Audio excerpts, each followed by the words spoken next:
అదేమిటో నీకు తెలుసుకోవాలనుందా?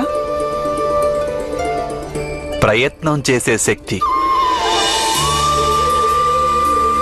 నాకు నమ్మకం ఉంది, ఒకవేళ నేను సాహసంతో శ్రద్ధగా ప్రయత్నం చేస్తే ఎటువంటి కార్యమైనా నాకు అసంభవం కాదని. కానీ మావయ్య, ప్రయత్నం అనేది అందరూ చేస్తారు కదా. నీవు యథార్థం చెప్పావు వత్సాశ్రుత సోమ. ప్రయత్నం అందరూ చేస్తుంటారు. నిజానికి ప్రయత్నం చేయడమే అవసరం విజయాన్ని పొందేందుకు.